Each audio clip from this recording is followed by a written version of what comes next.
बहुत कम ऐसे लोग होते हैं जिन्हें मरने के बाद याद किया जाता है। उसका ताज़ा उदाहरण है फलोदी की अनामिका विश्नोई। अनामिका विश्नोई की रविवार को 12 बजे पति महिराम विश्नोई द्वारा गोली मारकर हत्या कर दी गई।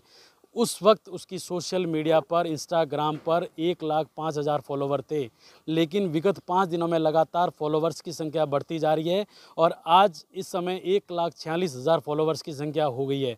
देखिए, आपको बताते हैं कि जिस तरीके से उसके रील्स और वीडियो थे, उनके नीचे उनके प्रशंसकों का लगातार पति महिराम विश्नोई को कड़ी से कड़ी सज़ा देने का मांग की जा रही है, लेकिन जिस तरीके से वो सोशल मीडिया पर लगातार जिंदी थी तब भी छाई हुई थी, लेकिन अब मरने के बाद और लोग उनको फॉलो कर रहे हैं। आपको बता दें कि रविवार को फलोदी में दिन के 12 बजे पति महिराम विश्नोई द्वारा नारी सिलेक्शन की जो मालकिन थी अनामिका विश्नोई से जब आकर उन्होंने कुछ हॉट टॉक हुई। हॉट टॉक के बाद उन्होंने गोली मारकर हत्या कर दी, लेकिन हत्या के 24 घंटे बाद पुलिस ने आरोपी पति महिराम विश्नोई को तो पकड़ लिया। लेकिन अब सबसे बड़ा सवाल उठता है कि क्या उन दोनों बच्चे, जो मासूम बच्चे थे, उनकी क्या गलती थी जिनके सर से माता और पिता का साया उठ चुका है।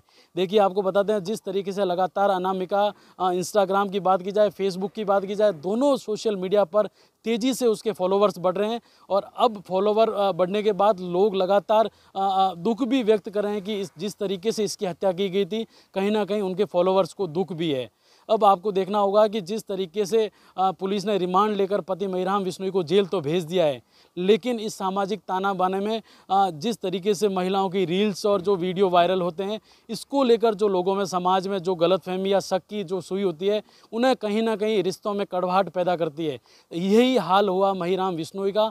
कहीं ना कहीं रील्स में लगातार अनामिका विश्नोई की लोकप्रियता बढ़ने के चलते महिराम को शक पैदा हो गया, अवैध संबंध का शक हो गया, जिसके चलते दोनों के रिश्ते में दरार आई और आखिर उसका अंजाम हुआ, अनामिका को अपनी मौत के गले लगाना पड़ा। आपको बता दें कि अनामिका की शादी बीकानेर के नगरासर में हो रखी थी। पति मेडिकल चलाता था, लेकिन लगातार पिछले 3 सालों से इतना दोनों आपस में इतना खटास हो चुकी थी कि अनामिका ससुराल नहीं जा रही थी। अनामिका विश्नोई ने जब उनके पति महिराम विश्नोई ने बीकानेर में कोर्ट में, पारिवारिक न्यायालय में एक तलाकनामा लगाया, वो पता चलते ही अनामिका ने जोधपुर हाई कोर्ट में एप्लीकेशन दायर कर उस पर स्टे ले लिया। कहीं ना कहीं अनामिका तलाक नहीं चाहती थी, लेकिन पति महिराम तलाक चाहता था। उसके चलते लगातार इन बीच में खटास पड़ती रही और जिस तरीके से राजस्थानी गानों पर अनामिका रील्स बना दी थी, लगातार फॉलोवर्स बढ़ते थे, वो कहीं ना कहीं महिराम विश्नोई को दिक्कत दे गया और आखिर महिराम विश्नोई को ये कदम उठाना पड़ा, जिससे कि उसने पत्नी अनामिका विश्नोई की गोली मारकर हत्या कर दी। अशोक शर्मा, राजस्थान तक, फलोदी।